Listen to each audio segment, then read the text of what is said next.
दोस्तों, अगर आप ट्रेडिंग करते हैं और वॉल्यूम का यूज नहीं करते तो आप बड़ी मिस्टेक कर रहे हैं, क्योंकि हर एक प्रोफेशनल ट्रेडर वॉल्यूम का यूज करता है। वॉल्यूम की हेल्प से आप काफी कुछ पता लगा सकते हैं, जैसे strength of trend, trend reversal, real breakout, fake breakout. Volume को यूज करने के लिए आप ट्रेडिंग व्यू में सर्च करें वॉल्यूम। इस पर क्लिक करने के बाद आपके ग्राफ के नीचे वॉल्यूम प्लॉट हो जाएगा। वॉल्यूम का सिंपल मतलब होता है कि किसी पर्टिकुलर टाइम फ्रेम के अंदर कितने ट्रांजैक्शन हुए। जैसे कि ये 1 घंटे की टाइम फ्रेम है, तो मान लीजिए कि 1 घंटे के अंदर अंदर 1 लाख शेयर की डील हुई, मतलब 1 लाख शेयर किसी ने बेचे और सामने 1 लाख शेयर खरीदे गए हैं, तो वॉल्यूम हुआ 1 लाख। अगर शेयर के ट्रांजैक्शन कम होते हैं तो वॉल्यूम के बार स्मॉल रहेंगे, और अगर शेयर के ट्रांजैक्शन ज्यादा होते हैं तब आपको वॉल्यूम के बार बड़े बड़े नजर आएंगे। चलिए समझते हैं कि वॉल्यूम की हेल्प से हम किसी ट्रेंड की स्ट्रेंथ कैसे पता लगा सकते हैं। ये कॉन्सेप्ट सीखने से पहले आपको ये समझना जरूरी है कि वॉल्यूम डाइवर्जेंस क्या होता है। बेसिकली वॉल्यूम डाइवर्जेंस 4 टाइप्स के होते हैं। फर्स्ट, जब प्राइस इंक्रीजेस हो तब साथ में वॉल्यूम भी इंक्रीजेस हो, तो इसका मतलब ये अपर ट्रेंड में लोग हाई प्राइस में भी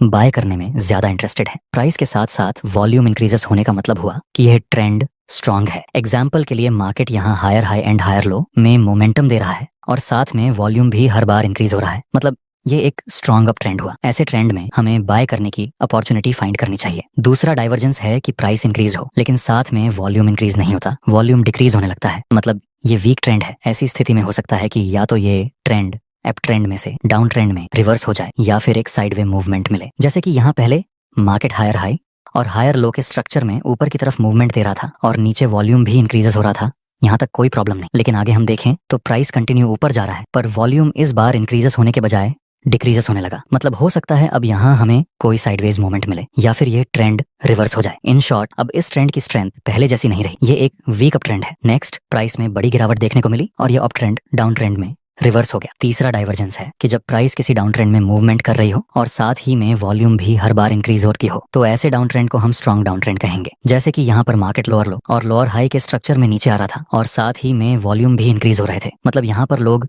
कम प्राइस में भी सेल करने में ज्यादा इंटरेस्टेड है। ये एक स्ट्रॉन्ग डाउन ट्रेंड हुआ। चौथा और आखिरी डाइवर्जेंस है कि जब प्राइस डाउन ट्रेंड में होती है लेकिन साथ ही में वॉल्यूम डिक्रीज होने लगे, तो ऐसे डाउन ट्रेंड को हम वीक डाउन ट्रेंड कहते हैं। जैसे कि यहाँ आप देख सकते हैं प्राइस लोअर लो और लोअर हाई के स्ट्रक्चर में नीचे आ रहा था लेकिन वॉल्यूम इंक्रीज होने की बजाय डिक्रीज होने लगा, मतलब लोग यहाँ पर कम प्राइस में ज्यादा सेल करने में इंटरेस्टेड नहीं है। आगे हो सकता है कि ये डाउन ट्रेंड अप ट्रेंड में रिवर्स हो जाए या फिर हो सकता है कि यहाँ हमें एक साइडवेज मोमेंट देखने को मिले, क्योंकि ये एक वीक डाउन ट्रेंड है। आगे हम देखें तो ये ट्रेंड रिवर्स हुआ भी। आप इस तरह से ट्रेंड रिवर्सल और स्ट्रेंथ ऑफ ट्रेंड आइडेंटिफाई कर सकते हैं। दोस्तों, जब आप ब्रेकआउट में ट्रेड करते हैं तब उसमें एक बड़ा प्रॉब्लम रहता है, वह है फेक ब्रेकआउट। आपको अगर फेक ब्रेकआउट को आइडेंटिफाई करना नहीं आता तब आप कभी भी ब्रेकआउट ट्रेडिंग से प्रॉफिटेबल ट्रेडर नहीं बन सकते। इसलिए जरूरी है कि आपको रियल ब्रेकआउट और फेक ब्रेकआउट के बारे में अंतर पता होना चाहिए। चलिए समझते हैं कि रियल ब्रेकआउट कौन सा होता है। जब प्राइस किसी इंपॉर्टेंट रेसिस्टेंस को ऊपर की तरफ ब्रेक करे तो जिस कैंडल से ब्रेकआउट हुआ हो उस कैंडल को हम ब्रेकआउट कैंडल बोलते हैं। रियल ब्रेकआउट के केस में most of time breakout candle का वॉल्यूम हाई होता है। जब दूसरी कंफर्मेशन कैंडल ब्रेकआउट कैंडल के हाई के ऊपर क्लोज हो जाए तब आप बाय में एंट्री कर सकते हैं। इसी तरह जब प्राइस किसी इंपॉर्टेंट सपोर्ट को नीचे की तरफ ब्रेक करे तो जिस कैंडल से ब्रेक डाउन हुआ हो उस कैंडल को हम ब्रेक डाउन कैंडल बोलते हैं। रियल ब्रेकडाउन को फाइंड करने के लिए हमें वॉल्यूम देखना चाहिए। अगर ब्रेकडाउन कैंडल का वॉल्यूम उसके एवरेज से ज्यादा है तब हम इसको रियल ब्रेकडाउन बोल सकते हैं। जब दूसरी कंफर्मेशन कैंडल ब्रेकडाउन कैंडल के लोए के नीचे क्लोज हो जाए तब आप सेल में एंट्री कर सकते हैं। दोस्तों,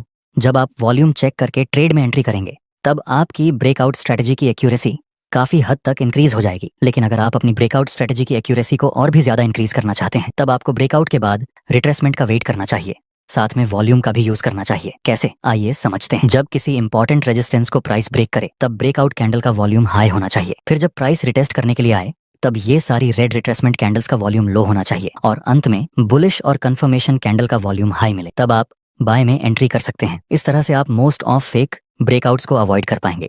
इसी तरह जब प्राइस किसी इंपॉर्टेंट सपोर्ट लेवल को ब्रेक डाउन करे तब ब्रेक डाउन कैंडल का वॉल्यूम हाई होना चाहिए। प्राइस रिटेस्ट करने के लिए आए तब ये सारी रिट्रेसमेंट ग्रीन कैंडल्स का वॉल्यूम लो होना चाहिए और अंत में जब प्राइस इस सपोर्ट के पास फिर बेयरिश और कंफर्मेशन कैंडल बनाए तब ये कैंडल का वॉल्यूम हाई होना चाहिए। ऐसा होने के बाद आप कंफर्मेशन कैंडल पर सेल में एंट्री कर सकते हैं। अब समझते हैं कि फेक ब्रेकआउट को कैसे आइडेंटिफाई करना है। दोस्तों, रियल ब्रेकआउट का ठीक उल्टा होगा फेक ब्रेकआउट। जब किसी इंपॉर्टेंट रेजिस्टेंस को प्राइस ब्रेक करे और ब्रेकआउट कैंडल का वॉल्यूम लो मिले एवरेज वॉल्यूम के कंपैरिजन में, तब समझ लेना कि यह एक फेक ब्रेकआउट हो सकता है। क्योंकि आप समझिए, प्राइस ने ऊपर की डायरेक्शन में मूव तो किया, लेकिन वॉल्यूम में उतने ज्यादा ट्रांजैक्शन नहीं हुई। अब ट्रांजैक्शन ज्यादा नहीं हुए मतलब इस कैंडल में बायर्स इतना ज्यादा इंटरेस्टेड नहीं है। जब बायर्स को बाय करने में ज्यादा इंटरेस्ट नहीं होगा तो जाहिर सी बात है कि प्राइस नीचे गिरे। इस वजह से हम ऐसे ब्रेकआउट को फेक ब्रेकआउट बोलते हैं। उसी तरह ही जब प्राइस किसी इंपॉर्टेंट सपोर्ट लेवल को ब्रेक करे और ब्रेक डाउन कैंडल का वॉल्यूम लो हो, तब ये हो सकता है कि ये ब्रेक डाउन फेक हो, क्योंकि यहाँ भी ज्यादा शेयर्स की डील नहीं हुई। मोस्ट ऑफ सेलर्स यहाँ कम प्राइस में सेल करने में इंटरेस्टेड नहीं है। इस वजह से ऐसे ब्रेक डाउन को हम फेक ब्रेक डाउन कहते हैं। दोस्तों, कई बार आपके साथ ऐसा भी होगा कि आप ऐसा ब्रेकआउट फाइंड करते हैं जिसका वॉल्यूम भी हाई हो, सब कुछ प्रॉपर चेक करने के बाद आप ट्रेड में एंट्री करते हो, लेकिन फिर भी मार्केट आपकी डायरेक्शन में नहीं जाता और आपका स्टॉप लॉस हिट हो जाता है। सब कुछ सही होने के बावजूद भी ऐसा होता है। आइए समझते हैं ऐसी प्रॉब्लम को कैसे सॉल्व करना है। यहाँ प्राइस लोअर लो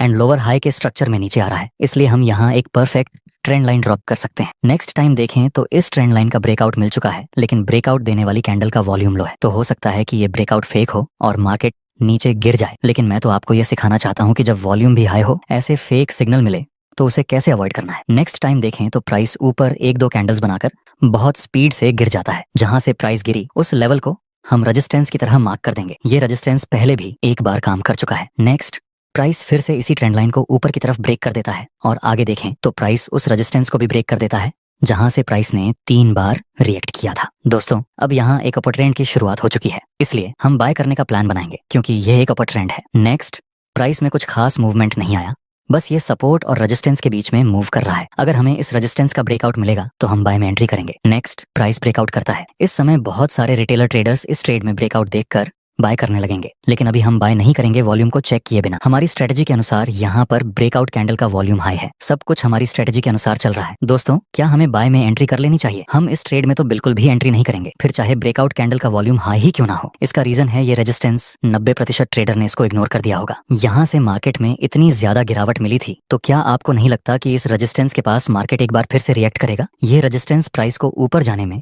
रुकावट का काम कर सकता है। इस वजह से हम यहाँ बाय में एंट्री नहीं कर सकते। नेक्स्ट हम देखें तो प्राइस एक शूटिंग स्टार बनाकर तेजी से नीचे गिर गया। जब यह कैंडल बन रही होगी तब भी बहुत सारे लोगों ने चलती ट्रेन में एंट्री कर ली होगी और उनका भी यहाँ पर स्टॉप लॉस हिट हो गया होगा, लेकिन हमने थोड़ी सी कॉमन सेंस और धैर्य का यूज करके अपना लॉस बचा लिया। ब्रेकआउट में ट्रेड करते समय इंपॉर्टेंट सपोर्ट रेजिस्टेंस जरूर चेक कर लेना चाहिए। दोस्तों, अगर आपको इस वीडियो से कुछ नया सीखने को मिला हो तो एक लाइक जरूर कर देना।